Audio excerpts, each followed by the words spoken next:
Nothing clever, nothing witty, no cold opening. Just 2 words for this movie. It stinks. Yeah, happy Halloween, everyone. October once again. And instead of doing a 6 movie review, we're doing one, although this one movie actually feels like 6 movies. It is 2016's magnum anus, known as Ghostbusters 2016, otherwise marketed as Ghostbusters Answer the Call. With Melissa McCarthy, Kate McKinnon, Kristen Wiig, and Leslie Jones. That's right, everyone. The voice of Ruffnut is in this movie. Mm-hmm. And you know what? I hope she didn't quit her day job. Yeah, this film is not going anywhere, I don't think. No, it's not. Although, the fact that it even got made makes me question my previous statement. What statement? This film franchise isn't going anywhere. The fact that this was made makes me question that. Okay. Yep. Yep. So I think this movie is quite the press, the controversy itself is actually more famous than the movie itself. Agreed. After watching it, I can see where people were coming from, but I don't think it was that bad as everyone made it out to be. That's true. I didn't think it was that bad either. I mean, I didn't know what to expect. I was expecting mediocrity. I was actually preparing myself to be very angry. Like, I hate this movie. I hated it. This movie sucked. How the hell could anyone think that this movie had any potential to be good? But no, it's not. It's not that way. No, I mean, it didn't make me angry. Aside, it did make me groan. It made me groan, but it's bad from a writer's standpoint and a director's standpoint. Yeah, as well as and a producer's standpoint. And just basically in every way it's just disappointing. Like the biggest question I have: why does this movie exist? Let's just get this out of the way, because this is my biggest question. Why does it exist? I don't know why, but let's start the clock. There you go. Why does this movie exist? Well, Ghostbusters, the franchise, has kind of been dormant since 1989, and fans have been calling for years to make a third Ghostbusters movie. They wanted the original cast back. And then Sony's, who owns Columbia Pictures, which is the intellectual property owner of Ghostbusters, decided to finally, dust off that old logo, and instead try to revitalize it. And according to several sources, most of them that come from Midnight's Edge, they actually did a whole YouTube series based off of the process that this movie went through. I'll actually leave a link to the videos in the description. There was a lot of executive meddling that went into making this. Like at first the original director was going to be a producer, and then he kind of got pushed out by then CEO Amy Pascal, who is kind of involved with Marvel's with Marvel's partnership and their handling of Spider-Man. And then getting Paul Feig, the director by such classics like Bridesmaids, which wasn't that bad. It was actually funny. I Spy, and I think there was some other one. Oh right, The Heat, with Sandra Bullock and Melissa McCarthy. I think he likes to work with her a lot, so that he could make the movie his way, not Reitman's way. And so far, it's just been a long catastrophic journey into making this film from day one. Mm-hmm.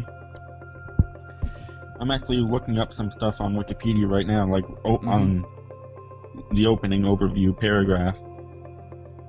It did not do well at the box office. I can't imagine that it would. Due to its combined production and marketing budget of over $350 million, the film ended up being one of the biggest box office bombs in history, with losses of up to $125 million for the studio.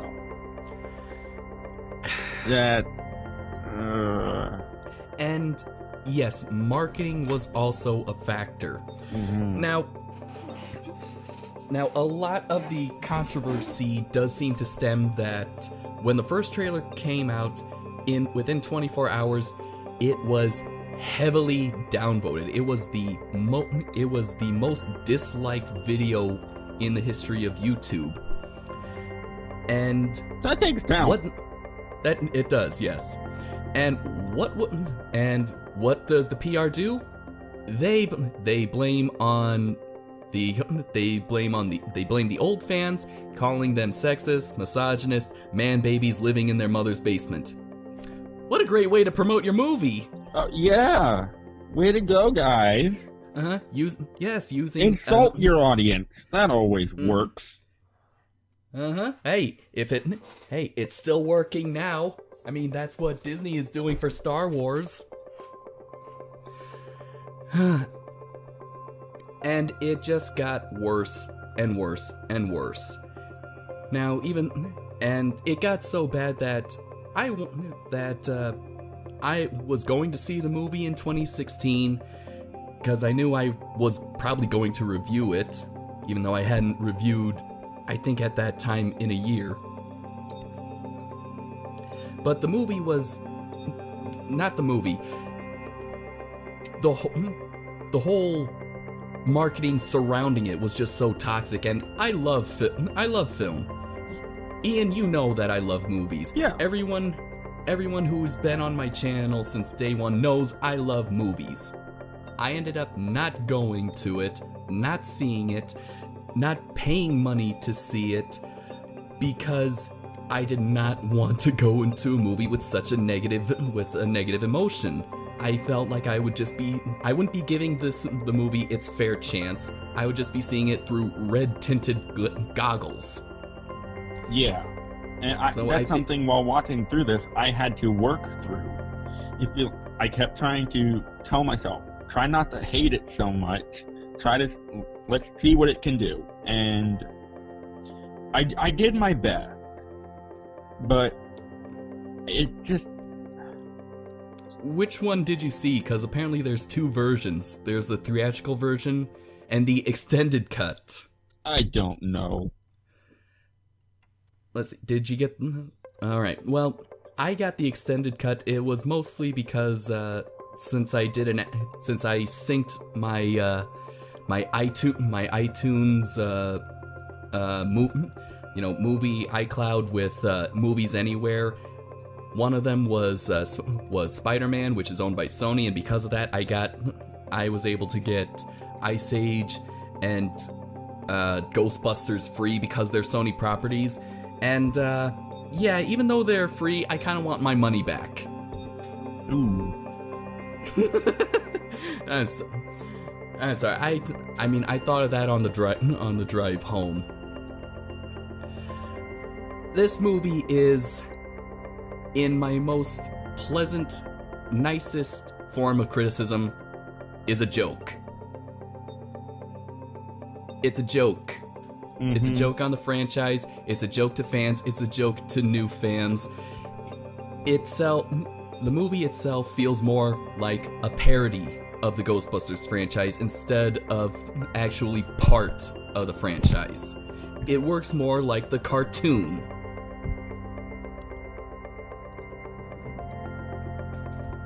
Yeah. I mean, I messaged you like right after I finished the movie. Mm-hmm. My biggest gripe with it: stop referencing better movies. You're not doing yourself any favors. Yes, like how many movie references there were? There was Jaws, there was Roadhouse, and I think there was Ghost, and I think Dirty Dancing, three The Patrick Exorcist, Swayze movies. The Exorcist. Yes, The Power of Patty compels you. And the spinning head, and they reference the original Ghostbusters, which is a whole lot. They pretty much reference it a lot with the Firehouse, with Slimer, with the Stay Puft Marshmallow Man, the Cross the Streams. But funny enough, there are actually just a few moments. There were a few moments that made me laugh. Ian, did you actually laugh genuinely at the movie? Not like how, oh my god, I can't believe they actually think this is gonna work. A little bit. Basically any moment with Chris Hemsworth. Yeah, and I laughed at him too. I laughed. That's right, fans. Thor is in this movie. Thor is in this movie, and he's the eye candy. Yeah, he's there's a term called male gaze. Yes. And this is basically the opposite reverse of that. The term still sticks. It's just the reversal. And this is just like, what? Why? Why? Why? The whole movie kind of, even though it's a joke, kind of feels like you kind of get the sense that there was more of a hidden agenda with it. Oh, most definitely. I mean, seriously, all the males characters are either an idiot or assholes. That's something that I've heard every movie review of this movie say. Yeah. Which is why I think this is more like a parody. This is an overextended SNL sketch. Which is funny. This is more SNL than the original one when only half the cast was SNL. I mean, I can understand like making a couple characters, assholes, but every male character, and even having some of the female leads say lines that like men are idiots and all that jazz. I'm not trying to get into the whole feminism debate and all that, but go back to your mother's basement. Yeah, I'm trying to focus on the movie. I know. But it's kind of... I think that's part of what spawned this movie, actually. What? The whole feminism thing that I don't want to get into. I think that's part of what spawned it. It's what spawned it. It's what spawned the whole backlash. It's what's, you know, Sony's response to the dislike of the trailer, and then that kind of dislike kind of spawned the whole pushback, and some from people who could actually be exactly what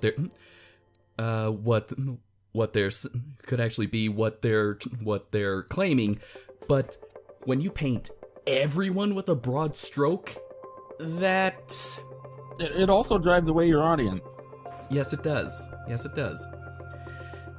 And like I said, this movie is not bad, but it's not the best. No, we've seen worse on this channel on our series worse alone. But and when it comes to comedies about ghosts, not that much. Scooby-Doo and Abbott and Costello do it better. Yeah. But I mean, okay, so rant out of the way. What's the plot? The plot is pretty much kind of the same, as the original Ghostbusters. Is that apparitions start appearing more frequently, and it gets to a point where there's a cataclysmic event. The difference is that apparently it's the work of a disgruntled sociopath who apparently is like trying to bring about like a new world order. Which is why, again, this is so much a joke. He's a bad guy from a children's TV show. Yeah. I mean that. If they tried to make this like something of a sequel, I might give it I might have a little sympathy for it. Mm-hmm. But they just tried to reboot the whole franchise with this, and it did not do them any favors. Mm-hmm. But what kind of kicks the plot forward is that Kristen Wiig's character Aaron Gilbert is kind of up for tenure, and during one day when apparently someone comes to the campus, played by Ed Begley Jr., tells about seeing a ghost and references her book that she made with an old co-worker, Abby, played by Melissa McCarthy. She seeks her out to try to get that book taken out because that could ruin her possibility to get tenure.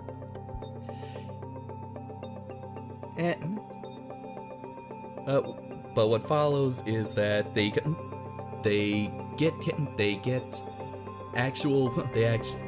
actual physical and video evidence of ghosts existing, and this is the common thread with the movie, is that everyone in the movie makes bad decisions. Everyone, even the main characters. Bad decision one was of course putting the book on Amazon without the co-author's permission. Second mistake, uploading the part of the video where she's just screaming into the camera like a crazy person, "Ghosts exist! Ghosts are real! Ghosts are real!" I mean, you don't even show the clip of the ghost. So she doesn't get her tenure. She loses her teaching job, which she's a professor of particle physics and theory at Columbia University. That's a big blow. If you get fired from there, well, granted, it's Columbia University. You might be able to get another job someplace else because it's a higher school. So. I mean, well, hell. I mean, look at the original Ghostbusters. They got fired from Columbia University. Yeah. Original work. All right. So anyway, one leads to another. They end up having to move. They end up having to move all the equipment from another more community college university. Nothing against community colleges. Yeah, I went to community college, but my God, that's just an extreme version. Yeah. To the top of a Chinese restaurant. And that's when they try to start. That's where they try to start their business of paranormal research. And all right, first, and that's when they run into the fourth member, Patty, played by Leslie, who pretty much I know her name is Patty, but really she's just playing Leslie. She's playing herself from SNL. Mm-hmm. And so pretty much they're all. This is the main plot is that they go around. More ghosts appear, like at a subway, at a rock concert. They capture the one at the rock concert, which actually does lead to one of the funny jokes, like the metalhead's like taking out a selfie stick when the ghost dragon is on top of Leslie, and she goes, "Really?" I mean, I'm laughing at that because that shit would happen. It would. That would happen in real life. In our culture, it would happen. And you know what? Did you hear about the dolphin that died of dehydration because it was constantly passed around so teenagers could take a selfie with it?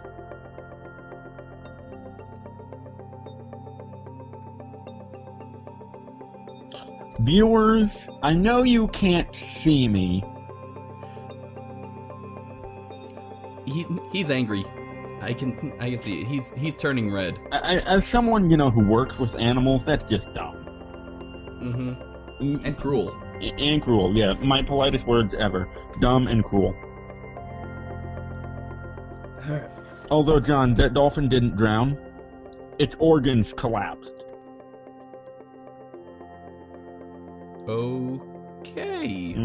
That's what happens when you take cetaceans out of water, but moving on. Alright.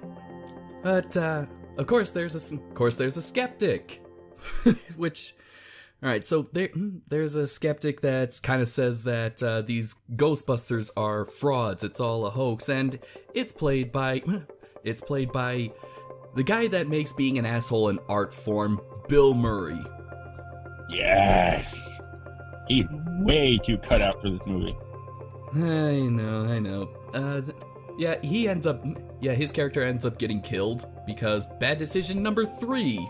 Releasing the dangerous paranormal specter just to prove he's wrong. Without even a prototype of a containment unit.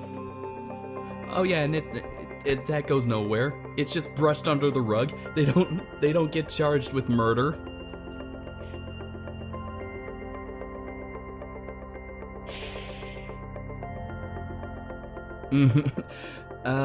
Viewers, my coworker has facepalmed himself.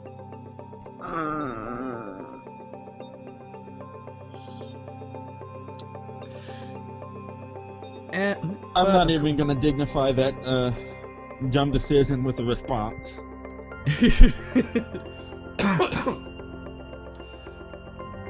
Alright, so they find out who's actually behind all these ghost attacks, and apparently he ends up electrocuting himself, but of course it was all part of the plan.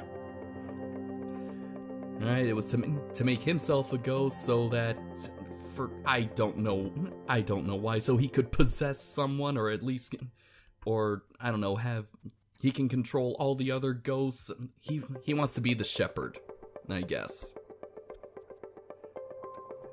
That kind of thing, and it leads to what else? Ripping off Avengers. Where's my book? Oh boy. He's gonna throw the book at them. No. I'm going to Facebook. Where's my book? We'll do it later. Right. Okay, yes, a portal to the sky. And a dance sequence. Now, depending on which version you watch, the theatrical version, the dance sequence is cut out. If you watch the extended one, you get it. I saw it. I saw the extended then. Then it was the extended. So you also saw the part where they shoehorn where Rowan, our bad guy, throws in the line, "They're mostly dudes."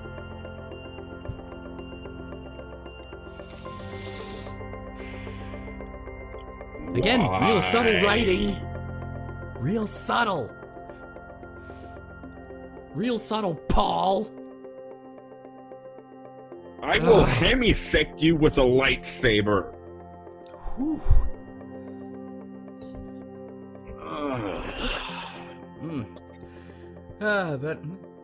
But anyway, it pretty much kind of plays a little bit like the original one,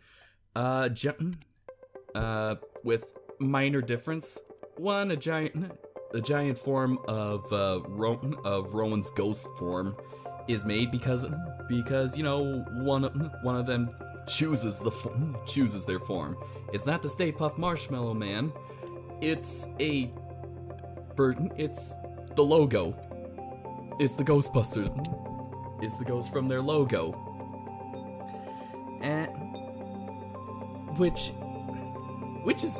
is kind of funny because it starts out as a two-dimensional cartoon. And I like that. In 3D.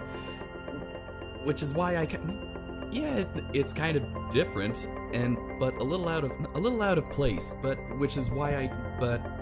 that's kind of what makes me think this is really nothing more than just a live action version of the cartoon. Yeah, I mean,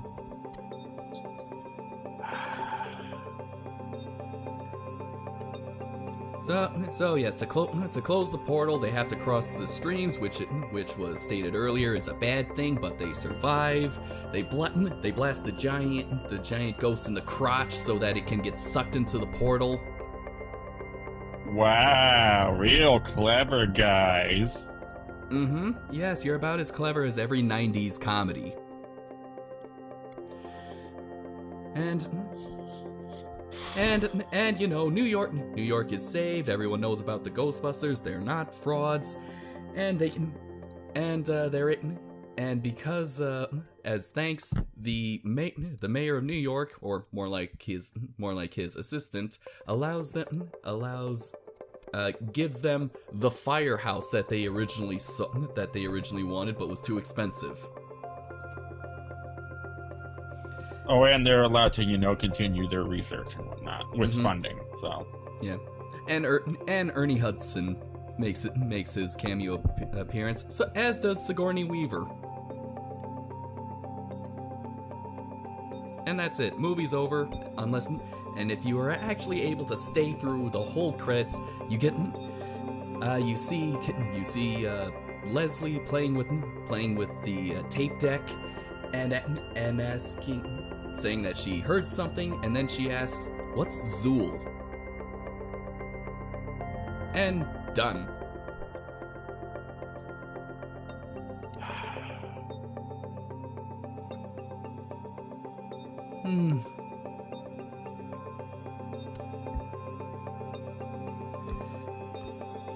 Well, we've hit the wall. Nothing but silence. What more can we say about this? Agreed. I mean, it has its own agenda, which, okay, granted, almost all films have an agenda. I get that. Mm-hmm. But at least most of them they're subtle about it. Yeah. Sometimes, I mean, yeah. But at least, they have like a set message. Something that people can connect to. What is this film's message? I feel like this film's message is that women can be Ghostbusters only if men do it first, and we forget about them. Yeah, very empowering, actually. I kind of feel like if this was meant to empower, women, it feels like it's demeaning them. Yeah. And that's and that's it. That was my thought 3 years ago.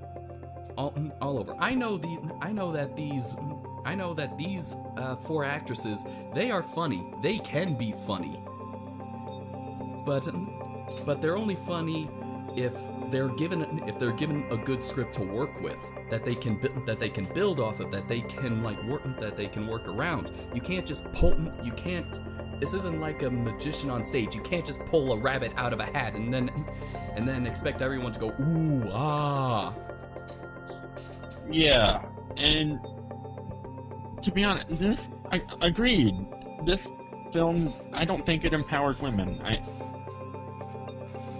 If you want strong female characters, Ellen Ripley, Astrid Hofferson, Sarah Connor, Wonder Woman. Those are your strong female characters. Those are your good female role models. This? And also your female protagonist from Hayao Miyazaki. This isn't, and I don't blame the actresses. They only deserve like 1% of the fault because they actually went along with the PR after the whole trailer fiasco. I place most of the blame on Paul Feig as the director because he's definitely more suited for comedy, and there was more comedy than scares in this. There's some scares in the original one. I blame the writers, I blame the producers, and I blame Sony for this. Because this was not a product of love. This was a product of cha-ching. Yeah.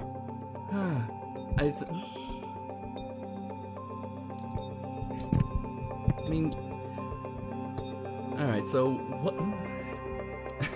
Alright, so I think we've kind of vented enough about Ghostbusters, about why this doesn't work. How about some of the little Easter eggs, or kind of the things that we noticed in the things we noticed in the background, or even more about like some of the characters, like something like, because I kind of want to bring this up, like the Ghost Jumpers, you know, the TV show that was the nice little punchline, just the perfect timing after Abby asked, who's she gonna call? Ghost Jumpers! That was good. I found it a little cringy, but that was good. Mm-hmm. It is cringe. I think... And so, now the reason why I want to talk about that is because, you know, she says that this is why you got fired and lost your tenure, because of shows like this that kind of... paranormal science doesn't really have a lot of respect in the scientific community because of shows like that. My family and I watches a couple of those shows. There's only one that actually has a decent amount, that actually does a decent job at mostly debunking ghosts. It's called Ghost Hunters, and really what they're doing is not trying to find ghosts, but to either prove or disprove alleged hauntings, and most of it is so that they can. And it did make a comeback recently, and it's kind of more all about giving people peace of mind. The one this movie's parodying is definitely Ghost Adventures, based on Zach Bagans. There are things in this world we will never truly understand. Freaking, I love Zach, but yes. Yes, I mean, that show is entertaining because of how overdramatic it is. Because every place they visit is a demonic entity. You want a demonic entity? Go in my brain. There's one. Ooh. I mean, honestly, what person in their right mind works with alligators? Oh, well, Steve Irwin did. Point taken. But this movie, I don't know what else to say about it. I'm scrolling through Wikipedia, Yeah, I haven't even referenced any of the trivia from IMDb. Ooh, there's an entire section on Wikipedia called Controversy. Oh, yeah. An entire section. Oh man. An entire section. I'll bet it's filled with half-truths. Perhaps. I'm just. So, what is this? I saw.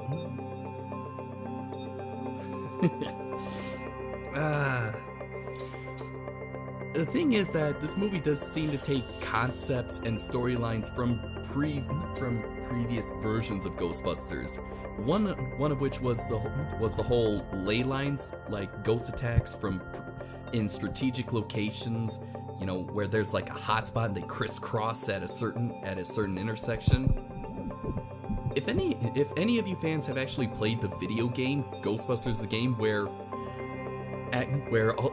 all the original casts lend their likeness and their voices, yes, even Harold Ramis was able to do another Ghostbusters property before he died. It does do the same concept. It uses the same concept. So really, what was different about this movie? Nothing. Not really.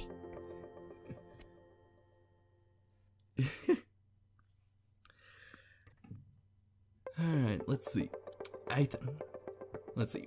How about the? All right, so was the comedy the weakest part of the movie?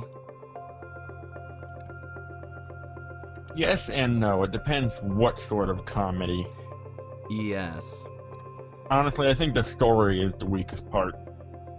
Mm-hmm. Because it's already been done. True, yeah. So it is pretty much the same thing as the first movie. Hell, even the second movie, even Ghostbusters 2 was like the first movie. Yeah, and it's just kind of rehashed it. It added a couple new things, but not that much. Not that much.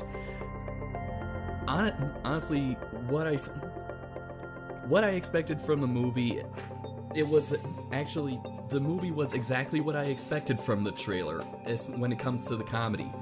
It looked like it was just trying too hard to be funny by dragging out the joke, dragging out the punchline. Unfunny is funny. Like, it feels like most of what was filmed was just entirely improv on the spot. Yeah. I did kind of enjoy the Exorcist reference. That was funny. The what? The Exorcist reference. Oh, The Exorcist. That was not. Granted, that's a far better movie than this. Don't get me wrong.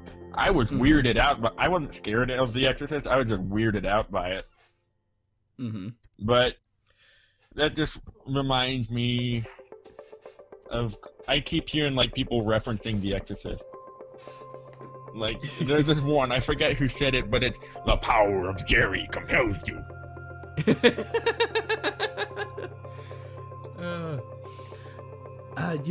You want to know a weird coincidence? Is that this weird, or something just weird, is that Charles Dance makes an appearance in this movie. Like, for me, this is now like the third time he's popped up for me this year alone. He's in Alien 3. He's in Godzilla King of the Monsters. That review's coming, and in this movie. Oh jeez, I'm going like, Dance, Mr. Dance. Did you know what you were getting into when you signed on to this? Probably not. If I have to make any indication, probably not. Mm-hmm. To be honest, I think they might have pulled a Jurassic Park 3 and didn't have a set script. Ugh. There's a lot of information on that. Yeah, actually, they did have a script. It was called The First Movie. Oh, gee!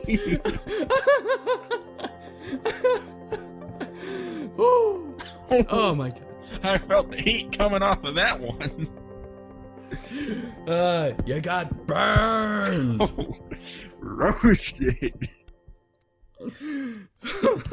Ooh. They need some ointment for that one. Yep. Oh my god, I made myself laugh. I was not expecting that. Woo. So yeah, I'm just scrolling through Wikipedia. Apparently they're considering like going back to the original series and like continuing that storyline. Yes, there is. Yes, earlier this year there was a teaser trailer for a third Ghostbusters movie, directed by Jason Reitman, Ivan Reitman's son. And if you want to know his credentials, he directed Thank You for Smoking. Another funny movie I recommend you seeing. Yeah, I just found a paragraph on that. Set in the same universe as the first two films. Film is projected for a July 10th, 2020 release. So next year. So if that does come true, we might review it. I don't want to say anything because our schedule's up in the air. You know, for even next month. And let's see. And of course, with that kind of announcement, controversy follows because there's no such thing as bad press. Does that include us? What do you mean? Are we giving this bad press? Perhaps. I'm okay. What? I'm okay with the third Ghostbusters movie. No, I mean this movie, not third Ghostbusters movie. Oh, Answer the Call? Yeah. This might be more of like an analysis. This is an analysis, and we're not saying kill it with fire! This is just a misfire. Yeah. This is a misfire attempt at a reboot, and also from what I've heard, the dreaded 2 words that they had planned for this movie: cinematic universe. Of course, because everything's got to be a cinematic universe. Just because Marvel does it doesn't mean you have to. What would you be crossing over with? What other worlds could be occupied with Ghostbusters? I'm trying to think through. Maybe? I don't know. Let's think. What are some Sony properties that could do that? I don't know. I remember at one point Sony. I don't know what happened. Like maybe they had too much to drink. I actually thought of doing a crossover with Men in Black and 21 Jump Street. That never came true. But thank God. Yeah, but I heard about it and I was going like, what the hell, Sony? What is wrong with you? Did you go to Colorado?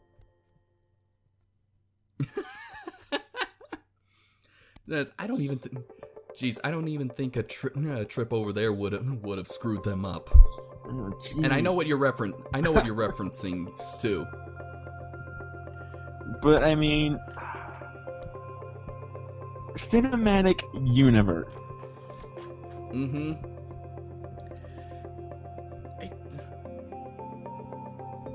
With brain does what? not compute. Yes. Try new command, please. Try new command.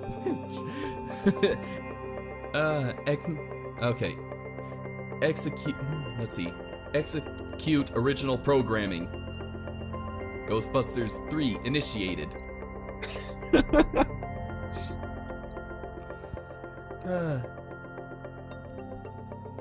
It's just amazing. And so, alright, so yeah, we get cameos from the original cast. You get Bill Murray as the skeptic. You get Dan Aykroyd as a cab driver, who apparently is very knowledgeable about ghosts, calling them Class 5 full roaming vapors. Ernie Hudson is Leslie's dad.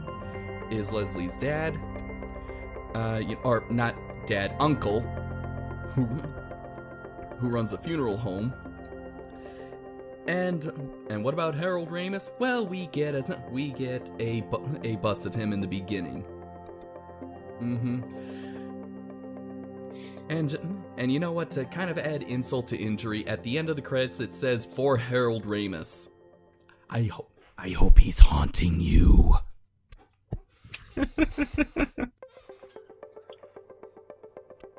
Because my God. Some of these reviews are, oof.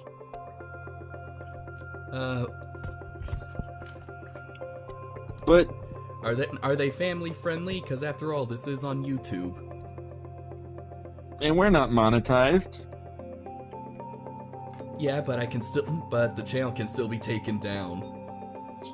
These are family friendly. At least the ones I'm looking at right now are. Suffers from the anxiety of influence. Lazy script that takes forever to get going. I can see where they're coming from. Oh, yes. Uninspired action sequences.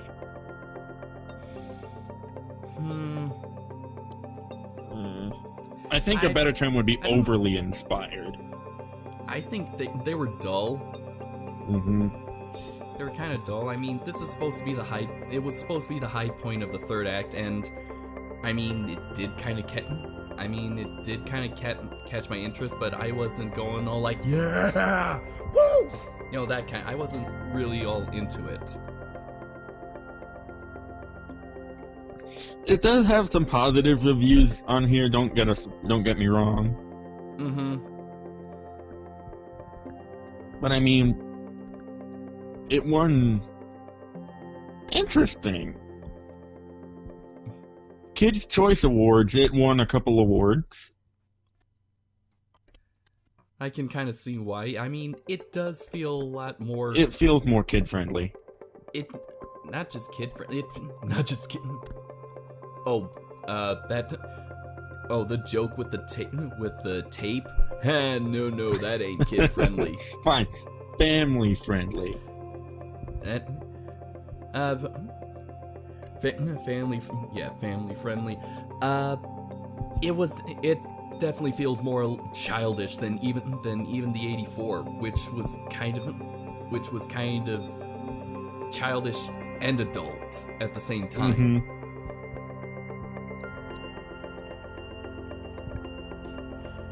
So I'm not faulting it for Kids' Choice Awards. I mean, if kids liked it, then good. I mean, good for them. They'll discover. They still have years to discover great works.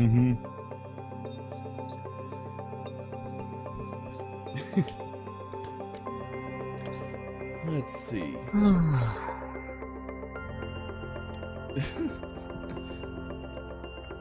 I don't have much else to say. Yeah, I know. I think we should just get to our ratings. Oh boy. So yeah, Ghostbusters Answer the Call, or Ghostbusters 2016, whichever you want to call it. It's uninspired. It's dull. It's lame. It's not the worst. It's not as bad as everyone made it out to be, but it's not as great as the people defend it to be. It's just average. It's a cash grab, basically. It is just a cash grab, and I think because thanks for adding that, because I think originally I was just going to give it like a 5 out of 10 stars, but seeing as how the main reason for this movie getting made was so that it made money, kind of lowers it down to, I'd say maybe a 3 or a 2. Yeah, I mean, the reason why you make a movie factors in. Like, I know we're comparing apples to anuses here, but Look at How to Train Your Dragon. Just the first film, not including any of the series or the sequel. Just look at the first movie. It didn't really have a set agenda. It wanted to tell a story honestly and with heart, and the people who made it put in a lot of love and care into it. I feel that's something that this film lacks. It lacks care and actually loving your source material.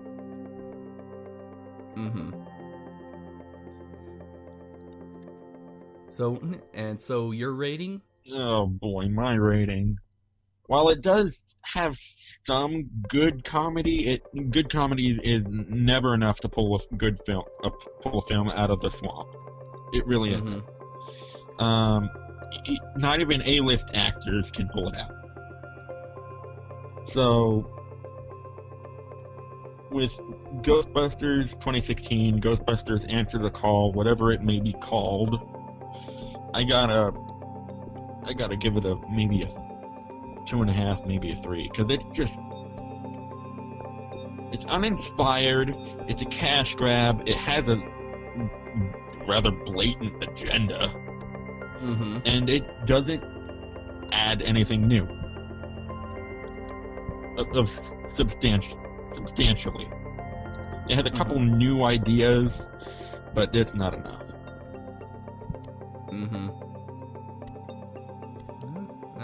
How long? This feels like our shortest review yet. We're only at like 50 minutes. That's it. So yeah, this was a pretty short review. I think. Well, there's not much to review. I mean, there really is not much to review. When something stinks, it stinks, and it's more of a chore to try to drag it out. And this is one of them. So, yeah, that concludes the Halloween review for Nerd-Vana podcasts. Join us in November. I don't know. We'll for whatever movie we decide to review. Yeah, I don't know. Maybe we can get Tyler in for that one. I don't know. Tyler in? I mean, maybe we could do the original Total Recall now. Actually, watch something good. I'll see if I can track that down. Okay. Of course, we also got Terminator, Jaws, Edward Scissorhands. What else did I write on Facebook? We got a good list going. Back to the Future. Yes, Back to the Future. Damn, we could have watched that. We could have done a 3-part miniseries and reviewed all 3 of those movies for October. Darn it! Why October, though? October 15th, 2015. I thought it was October. Was it October 25th? Or I think it was 15th. Okay. Which, at the time of this recording, was 2 days ago. Alright, so... Anyway... We don't have much else to say about this. We gave it a rating. We talked about it. Yeah, I'm going to put in something... I'm gonna put in something else, not Ghostbusters related. I'm probably just gonna put in one of my Godzilla movies. Yeah, wash down the bad taste. Yeah, I'm gonna go watch The Terminator. Yeah. Alright, so until then, we'll see you in November, everybody. Yep, with whatever we're gonna review. And happy Halloween.